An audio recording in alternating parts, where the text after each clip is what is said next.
Hello everyone, Indian polity for WBCS 2022 সিরিজে সবাইকে welcome. এটা লেকচার 12। আজ আমরা প্রেসিডেন্ট সম্পর্কে আলোচনা করব।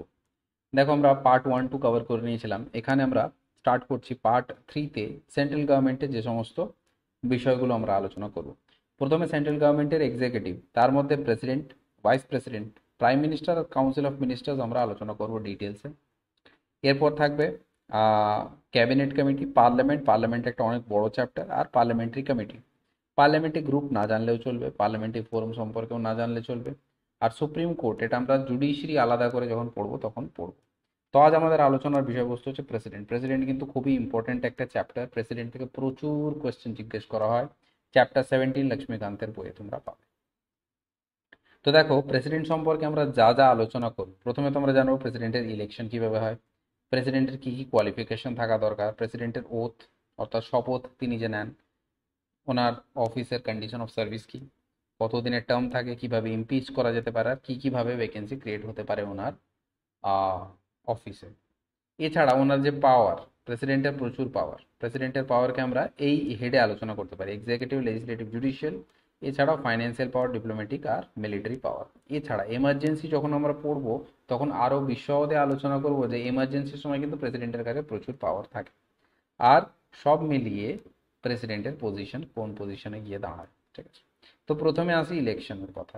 ইলেকশনের কথা আছে আর্টিকেল 54 আর 55 আলোচনা করা আছে, ঠিক আছে। তো এই আর্টিকেলগুলো কিন্তু তোমাদের মনে রাখতে হবে, কারণ ডাইরেক্ট কোশ্চেন জিজ্ঞেস করা হয় যে প্রেসিডেন্টের ইলেকশন কোন আর্টিকেলের সাথে রিলেটেড, বা জিজ্ঞেস করা যেতে পারে যে আর্টিকেল 54 কোন রিলেটেড, ঠিক আছে। তো প্রথমেই জানো, সাধারণ আমরা জানি জেনারেল নলেজে যে প্রেসিডেন্টকে আমরা ইলেক্ট করি না ডাইরেক্টলি। আমরা কাদের ইলেক্ট করি? এমপিদের ইলেক্ট করি, তাই না? আমরা রাজ্যের যখন ভোট হয় তখন বিধানসভার এমএলএদেরকে আমরা নির্বাচন করি, ঠিক আছে। আর যখন লোকসভার ভোট হয়, লোকসভাকে কি বলা হয়? House of the people.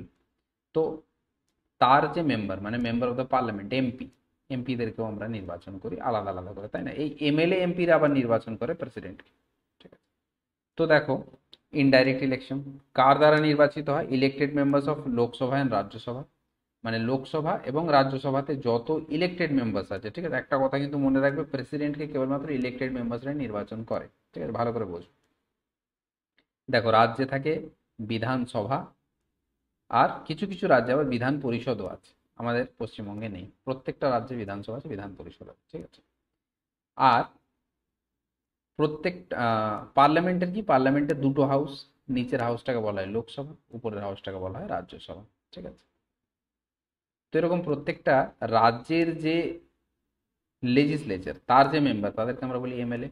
এবার কিছু এমএলএ আমরা কি করি? ইলেক্ট করি, নির্বাচন করি। আর কিছু কিছু member of the parliament nominated হতে পারে, মানে গভর্নর নমিনেট করেন আর কি।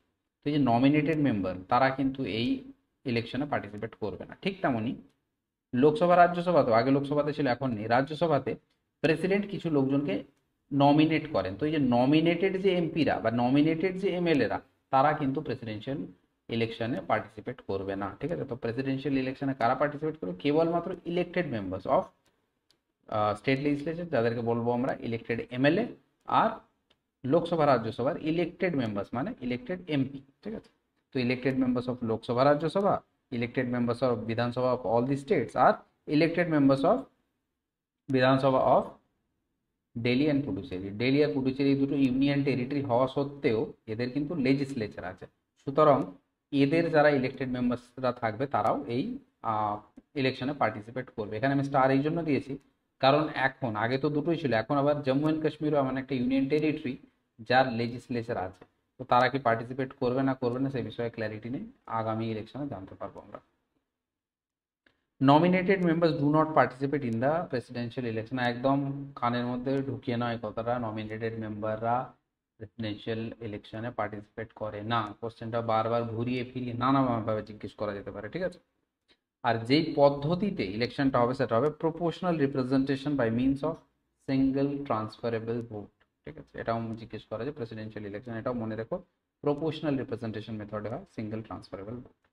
এবার ক্যালকুলেট কিভাবে করা হয়? ক্যালকুলেট করা হয়, দেখো, একটা এমএলএ এর ভোটের ভ্যালু কত হবে? ধরো পশ্চিমবঙ্গে যতজন বিধানসভার এমএলএ আছে, ইলেক্টেড এমএলএ, তারা যাচ্ছে ভোট দিতে, প্রেসিডেন্টের ভোট দিতে। তো পশ্চিমবঙ্গের যা পপুলেশন হবে তাকে ডিভাইডেড বাই কতগুলো ইলেক্টেড মেম্বার আছে সেটা দিয়ে আমরা ভাগ করব। যা পেলাম তাকে আবার 1000 দিয়ে ভাগ করব। যা ভ্যালু এলো 5, 7, 10 যা ভ্যালু এলো সেটা হচ্ছে এক একটা এমএলএ এর ভোটের ভ্যালু। বোঝা গেল? এবার এরকম পশ্চিমবঙ্গ, রাজস্থান, গুজরাট যত রাজ্য আছে, আর দুটো বিধানসভার কথা বললাম, কি কি, দিল্লি আর পুডুচেরি, তারও বিধানসভা আছে তাদের। তো সব এমএলএ মিলে যা ভোট দিল, সব ভ্যালু, সব ভোটকে যদি আমরা অ্যাড করি তাহলে কোনো একটা ভ্যালু পাবো, যা হোক 12,570 এরকম কিছু একটা ভ্যালু পাবো। সেই ভ্যালুটা ডিভাইডেড বাই যতগুলো ইলেক্টেড এমপি আছে সেটা দিয়ে যদি ভাগ করি তাহলে আমরা পাবো এক একটা এমপির ভোট। ঠিক আছে? এবার যখন এমএলএ এমপিরা সিক্রেট ব্যালটে ভোট দেবে, টোটাল ভোট ক্যালকুলেট হবে, যে জিতবে সে জিতবে। ঠিক আছে? প্রসেসটা একটু জটিল। ঠিক আছে? কিন্তু অত ডিটেলস আমাদের যাওয়ার দরকার নেই। মনে রেখো, এইসব কথাও তোমাদেরকে জিজ্ঞেস করা হবে না আশা করছি।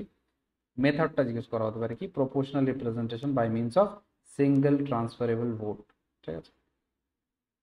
কে এই নির্বাচন দেখরেখ করে? Election commission. ঠিক আছে? ইলেকশন কমিশন এই ইলেকশনটা কন্ডাক্ট করায়। যদি কোনো ডিসপিউট অ্যারাইজ হয়, ঠিক আছে, সেই ডিসপিউটের সলিউশন কে করবে? সুপ্রিম কোর্ট, এবং সুপ্রিম কোর্টের ডিসিশন ফাইনাল। ঠিক আছে? ধরো, এই কথাটা কিন্তু মনে রাখবে, যে ধরো কোনোভাবে কোনো একজন প্রেসিডেন্ট নির্বাচন হলেন এবং পরবর্তীকালে প্রেসিডেন্ট নির্বাচিত হয়ে নিজের কাজকর্ম শুরু করে দিলেন, কোনো একটা কাজ করলেন, ধরো প্রেসিডেন্ট কোনো আইন পাস করে দিলেন, একটা অর্ডিন্যান্স পাস করে দিলেন, কিন্তু পরে দেখা গেল যে ভোট নিয়ে ঝামেলা হলো এবং প্রেসিডেন্টকে ডিসকোয়ালিফাই করে দেওয়া হলো, বলা হলো যে প্রেসিডেন্টের ভোট ভয়েড, ডিসকোয়ালিফাইড করে দেওয়া হলো। তাহলে প্রেসিডেন্ট তো আর প্রেসিডেন্ট রইলেন না, কিন্তু প্রেসিডেন্ট যে অ্যাক্টগুলো করেছেন সেগুলো কিন্তু ইনভ্যালিডেট হবে না, সেগুলো কিন্তু কার্যকরী থাকবে। If an election is declared invalid, acts done by the elected president remains in force, সেগুলো কিন্তু ইনভ্যালিড হয়ে যায় না। বুঝা গেল? কোয়েশ্চেন দেখা যাক। এগুলো প্রিলিমসের কোয়েশ্চেন, সহজ সহজ, তোমরা একবারে উত্তর দিয়ে দিতে পারবে। প্রেসিডেন্ট কিভাবে, কার দ্বারা ইলেক্টেড হয়, এটা তো বহুবার জিজ্ঞেস করা হয়। By an electoral college consisting of elected members of both house of the parliament and state legislature. ঠিক আছে? দেখো এটা ঠিক। আর ডাইরেক্টলি বাই দ্য পিপল তো নয়, আর jointly by the two house of the parliament না, এটাও না, কারণ এমএলএরাও পার্টিসিপেট করে। তাহলে এটা হচ্ছে সঠিক অ্যান্সার সি। তারপর জিজ্ঞেস করছে যে, দেখো আবার সেই question, the president of India is elected by, directly by the people তো নয়, শুধু রাজ্যসভার মেম্বাররা তো করে না, member of both house of the পার্লামেন্টরাও করে না, কারা করে? এমএলএ এমপি সবাই মিলে, যত ইলেক্টেড এমএলএ যত ইলেক্টেড এমপি আছে সবাই মিলে প্রেসিডেন্টকে ইলেক্ট করে। আবার জিজ্ঞেস করেছে, দেখো president of India elected by, তো এই ঘুরিয়ে ফিরিয়ে নানান রকমের কোশ্চেন আসতে পারে। ঠিক আছে? মনে রাখো এই ব্যাপার। আর প্রেসিডেন্ট হচ্ছেন first citizen of the country. ঠিক আছে? এটা তো একদম আমার মনে হয় এটা জেনারেল নলেজে তোমরা পড়ে থাকবে, বলবার কিছু নেই। টার্ম, কত দিনের জন্য সময়কাল, অফিসের সময়কাল। একবার নির্বাচন হওয়ার পর প্রেসিডেন্ট 5 বছরের জন্য নিজের অফিসে বসেন। ঠিক আছে?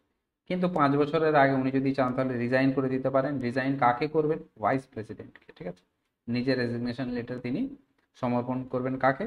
ভাইস প্রেসিডেন্টকে। এছাড়া ওনাকে ইমপিচও করে দেওয়া যেতে পারে। ইমপিচ করা মানে হটিয়ে দেয়া। ঠিক আছে? কারা হটিয়ে দিতে পারে? ইমপিচমেন্টের একটা প্রপার প্রসেস আছে, সে সম্পর্কে আমরা আলোচনা করব। ঠিক আছে?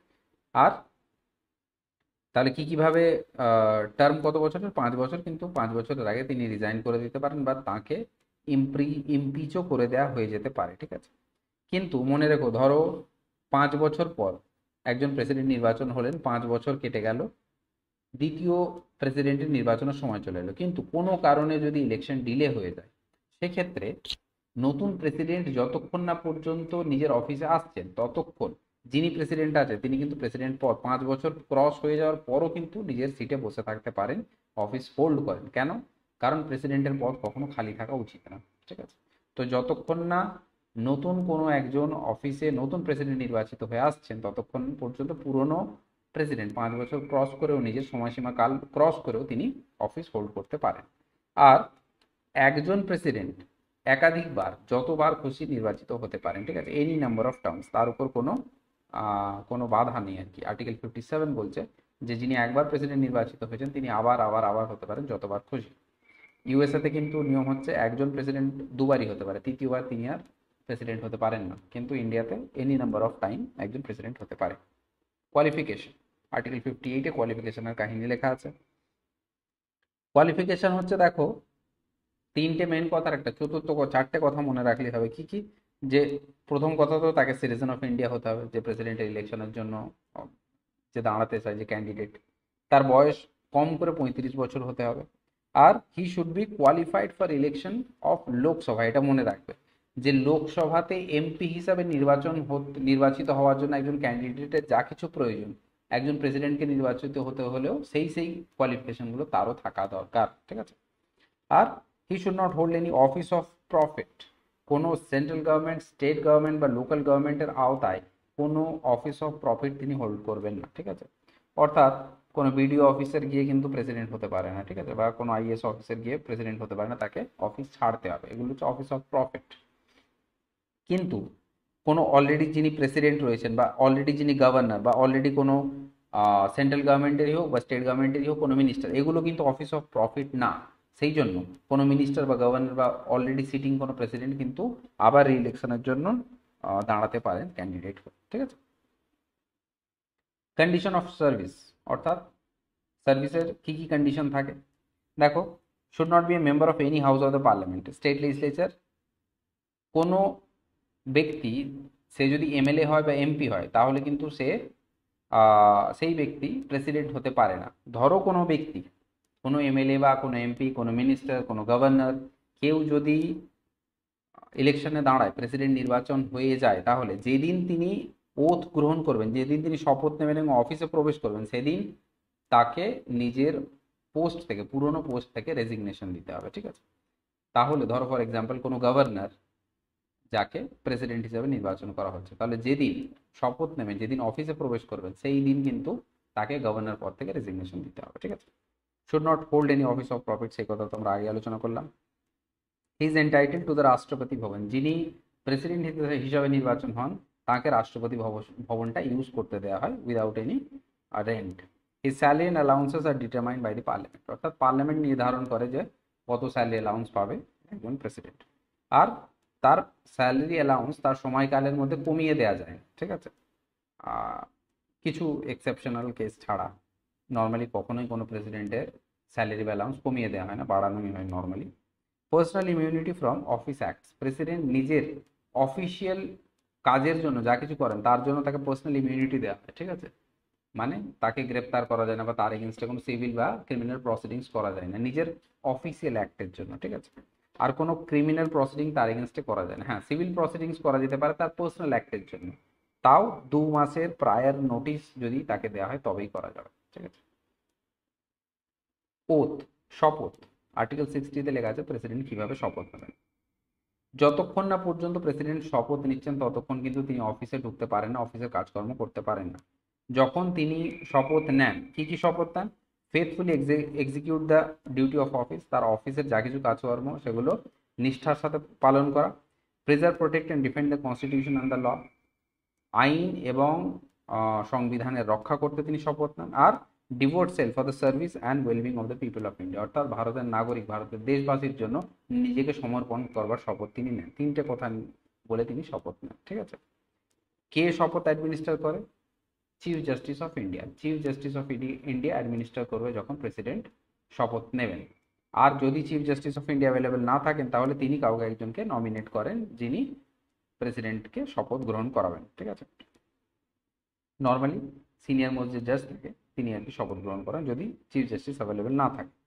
আর কোনো ব্যক্তি যদি, প্রেসিডেন্ট ধরো কোনো কারণে নিজের অফিসে বসতে পারছে না, ইলনেস হয়েছে বা কোনো কারণে প্রেসিডেন্টের ভ্যাকেন্সি হয়ে গেছে, সেই জন্য অন্য কোনো ব্যক্তি প্রেসিডেন্টের পদ সামলাচ্ছে, কে সামলাতে পারে সে কথা আমরা পরে আলোচনা করছি, তাকেও কিন্তু শপথ নিতে হয়, ঠিক আছে।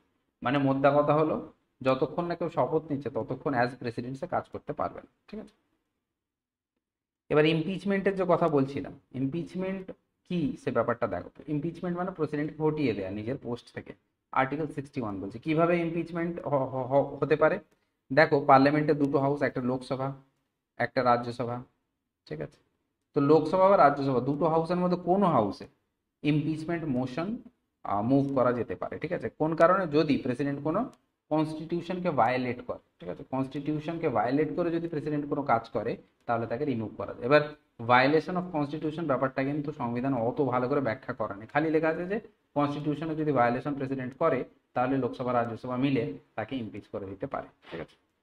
তো ইমপিচমেন্ট চার্জ লোকসভাতে না রাজ্যসভাতে, কোথায় মুভ করা যেতে, মানে কোথায় ইনিশিয়েট করা যেত, কোথায় শুরু হবে, যে কোনো, মানে রাজ্যসভাও ইনিশিয়েট করতে পারে আর লোকসভাও ইনিশিয়েট করতে পারে, ঠিক আছে। 1/4 of the members would sign the charge, অর্থাৎ টোটাল মেম্বার অ্যাটলিস্ট যতজন সদস্য উপস্থিত আছে, প্রেজেন্ট আছে, তার 1/4 অ্যাটলিস্ট 1/4 যেন সেই চার্জে যেন সাইন করে, ঠিক আছে। আর 14 দিনের প্রায়র নোটিশ প্রেসিডেন্টকে দিতে হবে যে আপনাকে 14 তারিখে আমরা ইমপিচ করবো, তাহলে 1 তারিখে প্রেসিডেন্টকে নোটিশ দিতে হবে, 14 দিন আগে অ্যাটলিস্ট, ঠিক আছে। দেওয়ার পর 14 দিন পর কি করা হবে, একটা ওই যে মোশনটাকে মুভ করা হবে ভোটিং এর জন্য। যদি টোটাল হাউসের যে ক্যাপাসিটি আছে তার টোটাল হাউসের স্ট্রেংথের 2/3 স্পেশাল মেজরিটি যদি পাস করে দেয়, তাহলে সেটা সেই রেজলিউশনটা চলে যাবে দ্বিতীয় হাউসে। আর যদি রাজ্যসভাতেই ইনিশিয়েট করা হতো তাহলে লোকসভাতে পাঠানো হতো, ঠিক আছে। মানে যেই হাউসে মোশনটা স্টার্ট করা হবে, পাস করা হবে, পাস করার পর দ্বিতীয় হাউসে পাঠানো হবে।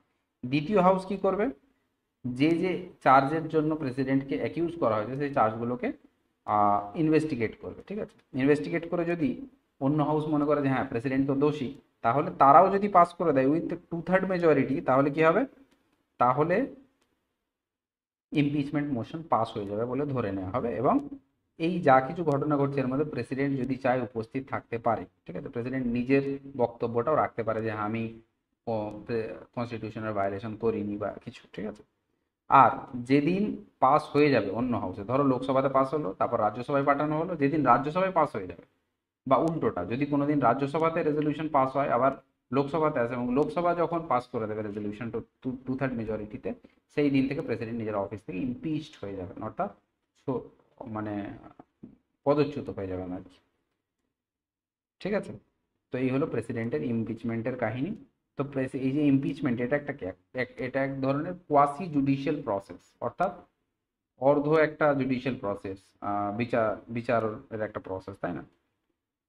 তো এখানে একটা জিনিস মনে রেখো, এই যে ইমপিচমেন্টে কারা পার্টিসিপেট করছে, লোকসভার সমস্ত মেম্বার, নমিনেটেড মেম্বারও আবার ইলেক্টেড মেম্বারও, সব মেম্বার পার্টিসিপেট করছে, কিন্তু এখানে এমএলএরা পার্টিসিপেট করছে না, ঠিক আছে। মনে রাখবে যে এমএলএরা প্রেসিডেন্টকে ইলেক্ট করে কিন্তু ইমপিচ করতে পারে না, ঠিক আছে। আর রাজ্যসভা লোকসভা নমিনেটেড মেম্বার্সরা কিন্তু প্রেসিডেন্টকে ইলেক্ট করে না কিন্তু ইমপিচ করতে পারে, ঠিক আছে। বোঝা গেল। এখনো পর্যন্ত কোনো প্রেসিডেন্টকে ইমপিচ করা হয়নি, এটা জাস্ট একটা ফর্মালিটি আছে, কিন্তু আজ পর্যন্ত এটা বাস্তবায়িত হয়নি, বা কোনো প্রেসিডেন্টের এগেনস্টে কোনো এমন চার্জ লাগেনি যেটাকে ইমপিচ করা হবে। ভ্যাকেন্সি, কি কি কারণে প্রেসিডেন্টের অফিস খালি হয়ে যেতে পারে, এক তো হতে পারে যে 5 বছর কমপ্লিট হয়ে গেছে সেই জন্য খালি হয়ে যেতে পারে। আর যদি সেইভাবে খালি হয় তাহলে কি করতে হবে, তাহলে ইলেকশন কমিশন শেষ হওয়ার আগে, 5 বছর শেষ হওয়ার আগে, যখন 5 বছর শেষ হতে কিছুদিন বাকি থাকবে, তখনই ইলেকশন কমিশন ইলেকশন করিয়ে দেবে প্রেসিডেন্টের, আর নতুন একজন প্রেসিডেন্টকে 5 বছর কমপ্লিট হওয়ার আগেই নতুন প্রেসিডেন্ট এসে চার্জ নিয়ে যাবেন। আর যদি কোনো সিটিং প্রেসিডেন্ট অলরেডি ক্যান্ডিডেট হয়ে আবার আসেন এবং আবার রিলেক্ট হন, তাহলে আবার তিনি শপথ নিয়ে আবার 5 বছরের জন্য প্রেসিডেন্ট হয়ে যাবেন, ঠিক আছে। এটা তো হলো 5 বছর যদি কমপ্লিট হয়। এছাড়াও তিনি যদি রেজিগনেশন দিয়ে দেন, বা তাকে যদি ইমপিচ করে দেওয়া হয়, বা তার যদি মৃত্যু হয়ে যায়, বা অন্য কোনো কারণে যদি তার সিট যদি ভ্যাকেন্ট হয়ে যায়, ঠিক আছে, সেক্ষেত্রে যিনি ভাইস প্রেসিডেন্ট আছে তিনি প্রেসিডেন্টের কাজকর্ম করবেন, ঠিক আছে। আর যদি ভাইস প্রেসিডেন্টও না থাকে তাহলে কে থাকবে, তাহলে chief justice of India as president হিসেবে কাজ করবে। যদি চিফ জাস্টিস অফ ইন্ডিয়াও না অ্যাভেলেবেল থাকে তাহলে সিনিয়র মোস্ট জাজ যে আছে সুপ্রিম কোর্টে, সে প্রেসিডেন্টের কাজকর্ম করবে। আর 6 মাসের মধ্যে মধ্যে ইলেকশন কমিশন প্রেসিডেন্টের ইলেকশন করে নেবে, ঠিক আছে। যেই ব্যক্তি চিফ জাস্টিস অফ ইন্ডিয়া হোক বা ভাইস প্রেসিডেন্ট হোক বা সিনিয়র মোস্ট জাজ হোক, যেই ব্যক্তি অ্যাজ প্রেসিডেন্ট হিসেবে কাজকর্ম করবে তাকে আবার ওথ নিতে হবে, শপথ নিতে হবে, যেমন প্রেসিডেন্টকে শপথ নিতে হয়েছে, ঠিক আছে। কিছু কোয়েশ্চেন দেখা যায়, বলছে যে member of the parliament or state legislature can be elected as president, but কিন্তু he has to resign his seat before contesting election হওয়ার আগেই তাকে, মানে অ্যাজ ক্যান্ডিডেটই তাকে রিজাইন করে দিতে হবে নিজের সিট থেকে আগে। He has to relinquish his seat as soon as he enters upon the office. He has to relinquish his seat within 6 months of his election. A member of parliament can contest, but a member of state legislature cannot contest. তাহলে কোনোটাই নয়, কোনটা সঠিক না, যে কোনো ব্যক্তি MLA হোক বা এমপি হোক বা গভর্নর হোক বা মিনিস্টার হোক বা যে কোনো ব্যক্তি যদি প্রেসিডেন্টের ইলেকশন লড়ে এবং যদি প্রেসিডেন্ট হয়ে নির্বাচিত হয়ে যায়, তাহলে শপথ গ্রহণ করে নিজের অফিসে ঢুকবার সময় তাকে when he enters upon the office তখন তাকে কি করতে হবে, নিজের পুরনো পোস্টটা রিজাইন করে দিতে হবে, ছেড়ে দিতে হবে।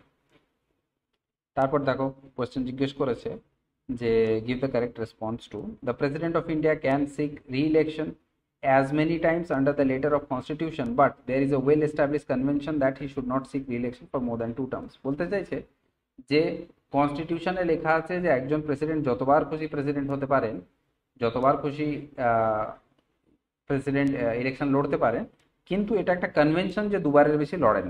ঠিক আছে, এটা ঠিক না, ভুল তথ্য। The president of India is ineligible for re-election, অর্থাৎ প্রেসিডেন্ট অফ ইন্ডিয়া দ্বিতীয়বার নির্বাচন হতে পারেন না, এটাও ভুল তথ্য। The president of India can not be re-elected for more than 3 times, তিনবারের বেশি ইলেক্ট হতে পারেন, এটাও ভুল তথ্য। সঠিক তথ্য কি না, president of India is eligible for re-election as many times as he desire, অর্থাৎ ভারতের যে রাষ্ট্রপতি তিনি বারবার যতবার খুশি নির্বাচিত হতে চান পারেন। তারপরের কোশ্চেন জিজ্ঞেস করেছে যে ওথ অফ অ্যাফার্মেশন আর ইমপিচমেন্টের কাহিনী কোন আর্টিকেলে লেখা আছে, তো আর্টিকেল 60-61-তে লেখা আছে, এটা তো মুখস্থবিদ্যা। আর any charge of impeachment of the president may be preferred,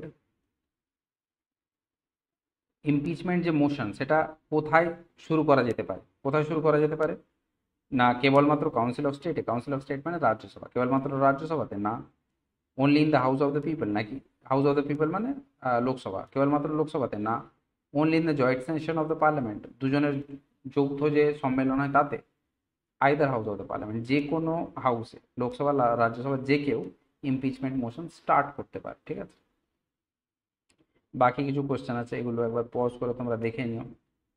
যদি প্রেসিডেন্টের ভ্যাকেন্সি হয়ে যায় এবং ভাইস প্রেসিডেন্টও অ্যাভেলেবেল না থাকে তাহলে কে প্রেসিডেন্ট হিসেবে কাজ করবে, chief justice of India. In the context of qualification of contesting election, প্রেসিডেন্টের ইলেকশনের জন্য কি কি ক্রাইটেরিয়া হবে, he should be a citizen of India, এটা তো ঠিক কথা। He should not hold office of profit, এটাও ঠিক কথা। He should be qualified to be elected to the house of the people, লোকসভাতে নির্বাচন হওয়ার মতো তার কোয়ালিফিকেশন থাকা দরকার, এটাও ঠিক কথা। কিন্তু he should be age of 35 নাকি 30, সুতরাং এটা ভুল তথ্য। জিজ্ঞেস করেছে হোয়াট ইজ ইনকারেক্ট, তাহলে এটাই হবে অ্যান্সার, তাই না? বাকি কোশ্চেনগুলো একটু দেখে নিও, আশা করছি বুঝতে পেরে যাবে যে এতক্ষণ যা পড়ালাম তার থেকেই সমস্ত কোশ্চেন মেন্সের কোশ্চেন। ঠিক আছে, আচ্ছা এবার প্রেসিডেন্টের ক্ষমতার কথায় আসা যায়। পাওয়ার, প্রেসিডেন্টের হাতে কি কি পাওয়ার দেওয়া আছে আমরা দেখেছিলাম কি কি আছে। প্রথমত এক্সিকিউটিভ পাওয়ার, দেখো প্রেসিডেন্ট হচ্ছে মেন মানে হেড অফ দি এক্সিকিউটিভ হচ্ছে প্রেসিডেন্ট, অর্থাৎ ভারত সরকার যখন কোনো কাজ করে, আমরা বলি না সরকার এই কাজটা করে, আসলে কার নামে কাজগুলো করা হচ্ছে, প্রেসিডেন্টের নামে। ঠিক আছে, যা কিছু এক্সিকিউটিভ অ্যাকশন নেওয়া হয়, প্রশাসনিক যা কিছু দায়িত্ব নেওয়া হয়, যা কিছু ডিসিশন নেওয়া হয়, সেগুলো কার নামে নেওয়া হয়, প্রেসিডেন্টের নামে নেওয়া হয়। ঠিক আছে, প্রেসিডেন্ট প্রাইম মিনিস্টারকে অ্যাপয়েন্ট করেন, এছাড়া যত মিনিস্টার্স আছে তাদেরকেও প্রেসিডেন্ট প্রেসিডেন্ট তাদেরকে অ্যাপয়েন্ট করেন। ঠিক আছে, আর they hold office during his pleasure, অর্থাৎ প্রেসিডেন্ট যদি চান তাহলে প্রাইম মিনিস্টারকে বা যে কোনো মিনিস্টারকে যখন খুশি সাসপেন্ড করে দিতে পারেন, মানে তার পদ থেকে হটিয়ে দিতে পারেন। কিন্তু এই কথাটা একটু অত সহজ শুনতে লাগলো, কথাটার মানে খুব জটিল। যখন আমরা প্রাইম মিনিস্টার বা কাউন্সিল অফ মিনিস্টার পড়বো তখন আমরা ভালো করে আলোচনা করবো। এখন মনে রাখো যে প্রেসিডেন্ট, প্রাইম মিনিস্টার বা অন্যান্য মিনিস্টার প্রেসিডেন্টের প্লেজারের উপর নিজের অফিস হোল্ড করে, অর্থাৎ প্রেসিডেন্ট যতক্ষণ চাইবে ততক্ষণই তার অফিসে থাকবে। প্রেসিডেন্ট কাকে অ্যাপয়েন্ট করেন, অ্যাটর্নি জেনারেল অফ ইন্ডিয়াকে অ্যাপয়েন্ট করে, আর অ্যাটর্নি জেনারেল অফ ইন্ডিয়া কি পরিমাণ টাকা পয়সা পাবে সেটাও ডিসাইড করে প্রেসিডেন্ট। ঠিক আছে, প্রত্যেকটা স্টেটের যে গভর্নর কে অ্যাপয়েন্ট করে, প্রেসিডেন্ট অ্যাপয়েন্ট করে, আর গভর্নররাও কি করে, they hold office during his pleasure, অর্থাৎ প্রেসিডেন্ট যদি চায় যে কোনো মুহূর্তে যে কোনো গভর্নরকে সেই পদ থেকে সরিয়ে দিতে পারে। He appoints controller auditor general of India, Chief Election Commissioner, other election commissioner, chairman and members of UPSC, chairman and member of Finance Commission, এদেরকে প্রেসিডেন্ট অ্যাপয়েন্ট করেন। যতগুলো ইউনিয়ন টেরিটরি আছে যার লেজিসলেচার নেই সেগুলো প্রেসিডেন্ট ডাইরেক্টলি অ্যাডমিনিস্ট্রেট করেন through an administrator, অর্থাৎ তাতে একজন অ্যাডমিনিস্ট্রেটর নিয়োগ করা হয় এবং ডাইরেক্ট কন্ট্রোল থাকে প্রেসিডেন্টের তার উপর। ঠিক আছে, তো এগুলো হচ্ছে এক্সিকিউটিভ পাওয়ার প্রেসিডেন্টের, প্রশাসনিক যে সমস্ত ক্ষমতা প্রেসিডেন্টের কাছে দেওয়া আছে। আমরা জানি প্রেসিডেন্ট হচ্ছে নমিনাল হেড, তাই না? মানে প্রেসিডেন্ট যা কিছু করছে আসলে কে করছে, কাউন্সিল অফ মিনিস্টাররা যা বলে প্রেসিডেন্টকে প্রেসিডেন্ট তাই করেন। ঠিক আছে, প্রেসিডেন্টের নামটা খালি নেওয়া হয়। লেজিসলেটিভ পাওয়ার, দেখো পার্লামেন্ট, যখন আমরা পার্লামেন্ট চ্যাপ্টার পড়বো আরো ভালো করে পড়বো, পার্লামেন্টের তিনটে পার্ট, নিচের হাউসটাকে বলা হয় লোয়ার হাউসটাকে বলা হয় লোকসভা, আপার হাউসটাকে বলা হয় রাজ্যসভা, আর তার উপরে থাকে প্রেসিডেন্ট। তার মানে প্রেসিডেন্ট হচ্ছে integral part of the parliament. অর্থাৎ কেউ যদি জিজ্ঞেস করে পার্লামেন্ট কি কি নিয়ে তৈরি, উত্তর হবে লোকসভা রাজ্যসভা না, লোকসভা রাজ্যসভা এবং প্রেসিডেন্ট। যতক্ষণ না প্রেসিডেন্ট সিগনেচার করছেন ততক্ষণ কোনো বিল অ্যাক্টে পরিণত হতে পারে না।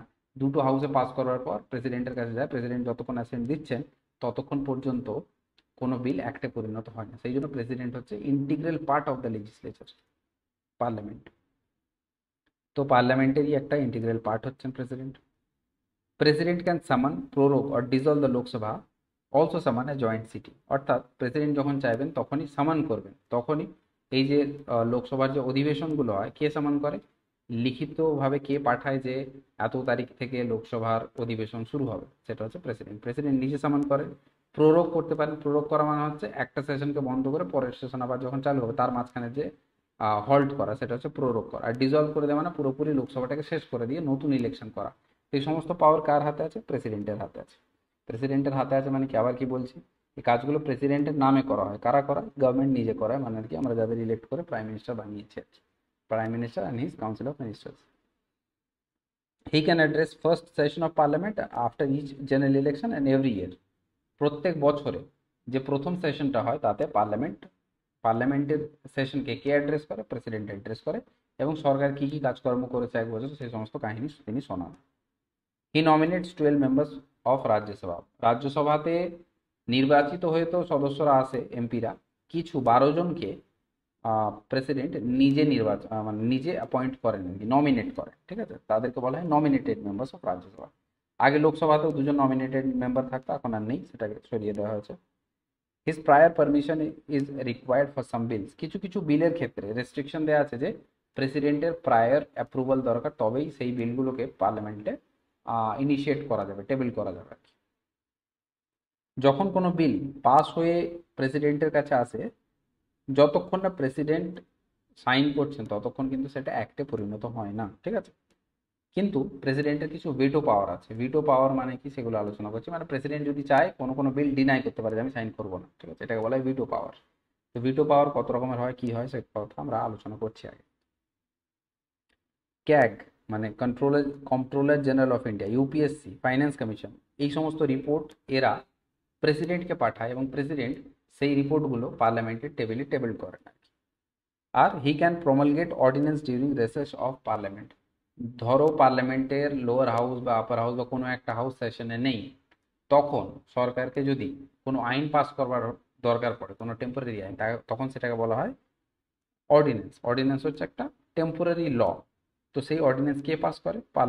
প্রেসিডেন্ট পাস করে আর্টিকেল 123 অনুযায়ী, ঠিক আছে। এবার দেখো যখন প্রেসিডেন্টের কাছে কোনো বিল এসে পৌঁছায়, তো কিছু কিছু বিষয়ে পার্লামেন্টের ওই বিল পাস করা বিলে প্রেসিডেন্ট সাইন নাও করতে পারে, ঠিক আছে, ডিনাই করতে পারে। তো এটাকে বলা হয় ভিটো। ভিটো 4 রকমের হয়। ইন্ডিয়ার প্রেসিডেন্টের কাছে 3 রকমের ভিটো পাওয়ার দেওয়া আছে। একটা হচ্ছে অ্যাবসলিউট ভিটো, অর্থাৎ আমার কাছে বিল এলো আমি সাইনই করলাম না, এটা হচ্ছে অ্যাবসলিউট ভিটো, ঠিক আছে।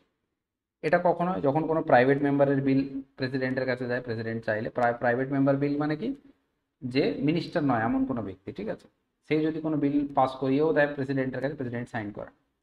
এছাড়া ধরো এরকম হলো যে গভর্নমেন্ট, ধরো এখন ফর এক্সাম্পল কোনো এ পার্টির গভর্নমেন্ট আছে, ঠিক আছে, লোকসভাতে, তো সে কোনো বিল পাস করালো, রাজ্যসভাতে পাস করালো, আর প্রেসিডেন্টের কাছে সেই বিলটা গেল। আর এই বিলটা যাওয়ার পর ততক্ষণে কিন্তু দেখা গেল যে লোকসভা ডিজলভ হয়ে গেল এবং অন্য একটা পার্টি নির্বাচিত হয়ে এলো, বি পার্টি। কিন্তু প্রেসিডেন্টের তো রি-ইলেকশন হয়নি, প্রেসিডেন্ট উনিই আছে।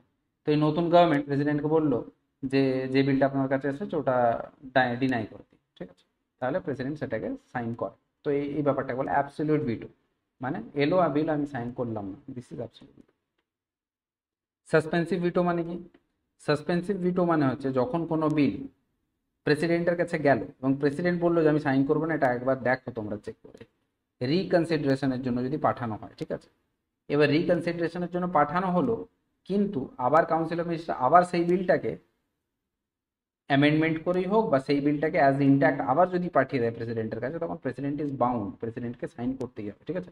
প্রেসিডেন্ট একবার কোনো বিলকে রিকনসিডারেশনের জন্য পাঠাতে পারেন, যখন দ্বিতীয়বার তার কাছে আসে তখন তাকে সাইন করতে হয়। এটাকে বলে সাসপেন্সিভ ভিটো, ঠিক আছে। মানে তিনি প্রথমবার অনিচ্ছা প্রকাশ করলেন কিন্তু দ্বিতীয়বার যখন গেল তাকে সাইন করতে গেল, দিস ইজ কল্ড সাসপেন্সিভ ভিটো, ঠিক আছে। মানি বিলের ক্ষেত্রে সাসপেন্সিভ ভিটো অ্যাপ্লিকেবল না, কারণ মানি বিল যখন প্রেসিডেন্টের কাছে যায় প্রেসিডেন্ট রিটার্ন করতে পারে না, সাইন করতেই হবে চুপচাপ। পকেট ভিটো, পকেট ভিটো মানে কি, ধরো কোনো বিল লোকসভাতে পাস হয়ে রাজ্যসভাতে গেল, রাজ্যসভা থেকে পাস হয়ে প্রেসিডেন্টের কাছে পৌঁছালো, ঠিক আছে। প্রেসিডেন্ট কিছুই করলেন না, সাইনও করলেন না, রিটার্নও করলেন না, কিছুই করলেন না, চুপচাপ রেখে দিলেন অনন্তকালের জন্য, তো এটাকে বলা হয় পকেট ভিটো, ঠিক আছে। কেন এরকম করতে পারেন, কারণ কোনো প্রেসক্রাইব লিমিট নেই, মানে আইনে কোথাও বলা নেই যে প্রেসিডেন্টের কাছে যাওয়ার পর এতদিনের মধ্যে প্রেসিডেন্ট যেন সাইন করে পাঠিয়ে দেয়, কোনো সেরকম অ্যাজ সাচ নেই। ইউএসএতে কিন্তু একটা সিস্টেম আছে যে 10 দিনের মধ্যে প্রেসিডেন্টকে সাইন করতেই হবে, কিন্তু ইন্ডিয়াতে যেহেতু কোনো সিস্টেম নেই সেই জন্য অনেক ক্ষেত্রে প্রেসিডেন্ট নিজের কাছে বিল রেখে দেন, ঠিক আছে। মানে ওটা তখনই হয় যখন গভর্নমেন্ট চেঞ্জ হয়ে যায় বা কিছু, যেটা আমি আগে বললাম, ঠিক আছে। আর একটা জিনিস মনে রাখো, যখন কনস্টিটিউশনাল অ্যামেন্ডমেন্ট বিল যাবে সেক্ষেত্রে কিন্তু ভিটো পাওয়ার প্রেসিডেন্টের কাছে নেই। প্রেসিডেন্টের কাছে যখন কোনো কনস্টিটিউশনাল অ্যামেন্ডমেন্ট বিল পৌঁছাবে তখন কিন্তু চুপচাপ প্রেসিডেন্টকে সাইন করে দিতে হবে, ঠিক আছে। রিটার্নও করতে পারে না, পকেটে রেখেও দিতে পারে না, কোনো কিছু করতে পারে না, চুপচাপ সাইন করতে হবে, ঠিক আছে। আর প্রেসিডেন্টের অর্ডিন্যান্স মেকিং পাওয়ারটার সম্পর্কে আলোচনা করে নেওয়া যায়। অর্ডিন্যান্স হচ্ছে কি বলতো, একটা টেম্পোরারি ল, যেমন পার্লামেন্টে লোকসভাতে কোনো বিল পাস হয়ে রাজ্যসভাতে গেল, রাজ্যসভা থেকে বিল পাস হয়ে প্রেসিডেন্টের কাছে গেল, প্রেসিডেন্ট সাইন করে দিয়ে সেটাকে অ্যাক্টে পরিণত করে দিল।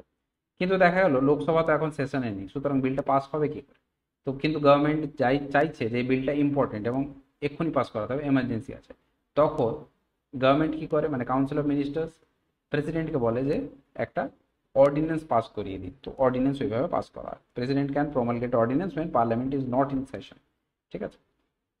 তো অর্ডিন্যান্সগুলো হচ্ছে টেম্পোরারি ল, আর পার্লামেন্টের লয়ের যা কিছু আইন, যা কিছু সমস্ত কিছু লাগু হয় এই অর্ডিন্যান্সের উপর, খালি একটাই বিষয়, অর্ডিন্যান্সের সময়কালটা একটু কম, অর্ডিন্যান্স অল্প সময়ের জন্য লাগু হয়, ঠিক আছে। All limits of parliamentary laws apply on অর্ডিন্যান্সের, পার্লামেন্টের আইনে যা কিছু লিমিটেশন আছে, যা কিছু কি বলবো লিমিটস দেওয়া আছে, যা কিছু লিমিটেশন দেওয়া আছে, সেগুলো পার্লামেন্টারি লয়ের সমস্ত মানে সব কিছু সমান হচ্ছে অর্ডিন্যান্সের সাথে, ঠিক আছে। Ordinances lapse automatically after 6 weeks of assembly of the parliament if parliament does not take any action. ধরো কোনো অর্ডিন্যান্স অলরেডি পাস করে দিয়েছে, সেটা ফোর্সে আছে, তারপর পার্লামেন্ট লোকসভার সেশনে এলো, সেশনে আসবার পর যদি এই যে অর্ডিন্যান্সটা পাস হয়েছে সেটাকে যদি অ্যাপ্রুভ করে দেয় তাহলে এটা তো অটোমেটিক্যালি একটা অ্যাক্টে পরিণত হয়ে গেল। কিন্তু যদি লোকসভা বা রাজ্যসভা যৌথভাবে, মানে দুজন আলাদা আলাদা করে বা একত্রিতভাবে যদি এই বিলটাকে ডিসঅ্যাপ্রুভ করে দেয় তাহলে তো শেষই হয়ে গেল। আর যদি কোনো অ্যাকশন না নেয় তাহলে 6 সপ্তাহ পরে, মানে দুটো হাউস যখন একত্রিত হলো, যে লাস্ট হাউসটা যবে একত্রিত হয়েছে, যার অধিবেশন যবে শুরু হয়েছে, তার 6 সপ্তাহের পরে এই অর্ডিন্যান্সটা ল্যাপস হয়ে যায় অটোমেটিক্যালি, ঠিক আছে। তাহলে বুঝতে পারছো অর্ডিন্যান্সের একটা ম্যাক্সিমাম সময়কাল কত হতে পারে। ধরো পার্লামেন্টের আজকে, লোকসভার আজকে সেশন শেষ হলো, ঠিক আছে, আবার 6 মাস পরে আবার মিলিত হবে পার্লামেন্টের, আবার অধিবেশন 6 মাস পর শুরু হবে, এর মাঝখানে যদি কোনো অর্ডিন্যান্স পাস হয় তাহলে 6 মাস, আবার অধিবেশন শুরু হবার 6 সপ্তাহের মধ্যে যদি পার্লামেন্ট কোনো অ্যাকশন না নেয় তাহলে 6 মাস আর 6 সপ্তাহ, তাহলে 6 month and 6 weeks maximum time হতে পারে কোনো অর্ডিন্যান্সের জন্য, ঠিক আছে। এছাড়াও প্রেসিডেন্ট যদি চায় তাহলে ওই অর্ডিন্যান্সটা ওই 6 মাসের মধ্যে যে কোনো সময় বা 6 সপ্তাহ আগে যে কোনো সময় উইথড্র করে নিতে পারেন, শেষ করে দিতে পারেন, ঠিক আছে। অর্ডিন্যান্স কেবলমাত্র কোনো নতুন আইনের জন্য না, কোনো পুরনো আইনকে অ্যামেন্ড করে বা কোনো পুরনো আইনকে রিপিল করবার জন্য, মানে শেষ করে দেওয়ার জন্য অর্ডিন্যান্স ইউজ করা যেতে পারে, ঠিক আছে। কিন্তু মনে রাখতে হবে যে কনস্টিটিউশনকে অ্যামেন্ড করবার জন্য কিন্তু কোনো অর্ডিন্যান্স পাস করা যেতে পারে না, মানে প্রেসিডেন্ট কোনো অর্ডিন্যান্স পাস করে বলে দিতে পারেন না যে কনস্টিটিউশনের অমুক আর্টিকেলকে আমি চেঞ্জ করে দিই, ঠিক আছে, ওটা হতে পারে না। ওটা করতে গেলে কেবলমাত্র যেমন পদ্ধতি আছে লোকসভা রাজ্যসভা তারপর প্রেসিডেন্টের কাছে যাবে সেইভাবেই করতে হবে, ঠিক আছে। এটা কিন্তু মনে রেখো যে অর্ডিন্যান্স মেকিং পাওয়ার প্রেসিডেন্টের হাতে আছে, মানে প্রেসিডেন্ট নিজে যখন খুশি অর্ডিন্যান্স পাস করে দিতে পারেন। কাউন্সিল অফ মিনিস্টার্স যখন প্রেসিডেন্টকে বলবে তখনই তিনি অর্ডিন্যান্স পাস করবেন, ঠিক আছে। এর প্রেসিডেন্টের জুডিশিয়াল পাওয়ারের কথা আলোচনা করা যাক, ঠিক আছে। President অ্যাপয়েন্টস chief justice of India, chief justice of high court, অর্থাৎ প্রত্যেকটা হাইকোর্টের যে চিফ জাস্টিস হয় তাকেও অ্যাপয়েন্ট করে কে প্রেসিডেন্ট, আর চিফ জাস্টিস অফ ইন্ডিয়া মানে সুপ্রিম কোর্টের যে চিফ জাস্টিস যিনি, তাকেও কে অ্যাপয়েন্ট করে? President. He can seek legal advice from supreme court in any matter but the advice is not binding. অর্থাৎ কোনো বিষয়ে যদি কোনো আইনি পরামর্শের দরকার হয় তাহলে প্রেসিডেন্ট সুপ্রিম কোর্টের কাছে আইনি পরামর্শ চাইতে পারে। আর সুপ্রিম কোর্ট যে আইনি পরামর্শটা দিল, জরুরি নয় যে প্রেসিডেন্ট সেটা মানবেনি, ঠিক আছে, বাইন্ডিং প্রেসিডেন্টের উপর। He can grant pardon, reprieve, respite and remission of punishment for any matter.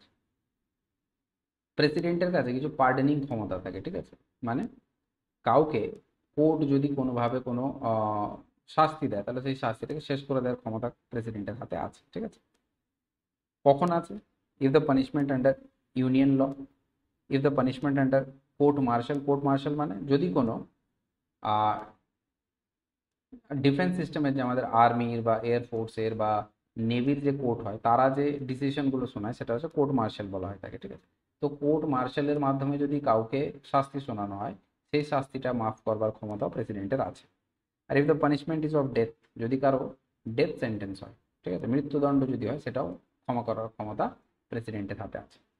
আরেকজনের হাতে পার্ডনিং পাওয়ার আছে, তিনি হলেন গভর্নর, ঠিক আছে। তো গভর্নর যখন পড়বো সেই কথা আমরা আলোচনা করবো, এবং প্রেসিডেন্টের ক্ষমতা গভর্নরের চেয়ে বেশি, ঠিক আছে। কী কী ম্যাটার সেটাও তখন আলোচনা করবো। এখন মনে রেখো যে প্রেসিডেন্টের পার্ডনিং করবার ক্ষমতা আছে, ঠিক আছে। এবার পার্ডন মানে হচ্ছে কি পুরোপুরিভাবে কাউকে মুক্তি দেওয়া, মানে কাউকে হয়তো কোর্ট শোনালো যে তোমার 15 বছরের সশ্রম কারাদণ্ড, তো প্রেসিডেন্ট তাকে পার্ডন করে দিল, অর্থাৎ পুরোপুরি মুক্ত করে দিল, ঠিক আছে। কমিউটেশন হতে পারে, অর্থাৎ লাইটার ফর্ম অফ পানিশমেন্ট, মানে কাউকে ডেথ সেন্টেন্স দিয়েছিল, তাকে বললো তুমি ডেথ সেন্টেন্স না, তুমি সশ্রম কারাদণ্ড ভোগো। বা কাউকে সশ্রম কারাদণ্ড দিয়েছিল, তাকে বললো তুমি সশ্রম কারাদণ্ড না, সিম্পল কারাদণ্ড ভোগো। তো সেই ব্যাপারটাকে বলে কমিউটেশন।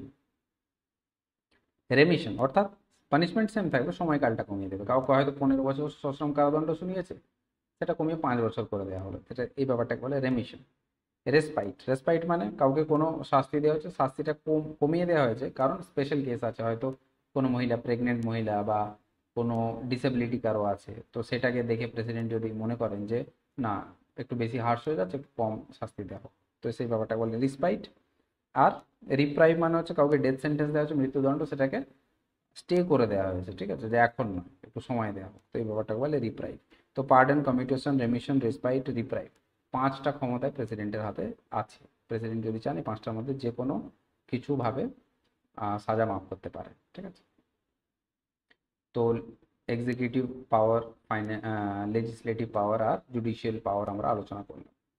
ফাইন্যান্সিয়াল পাওয়ার কি কি আছে? মানি বিল কেবলমাত্র প্রেসিডেন্ট যতক্ষণ না আগে থেকে পারমিশন দিচ্ছেন ততক্ষণ পার্লামেন্টে মানি বিল কিন্তু রাখা যায় না, ঠিক আছে। পার্লামেন্ট প্রত্যেক বছর বাজেট যে পেশ করা হয়, এটা কার জন্য মানে পেশ করা হয়? প্রেসিডেন্ট বলেন তবেই পেশ করা হয়, ঠিক আছে। He causes to be laid before the parliament annual financial statement. Annual financial statement মানে বাজেট, ঠিক আছে।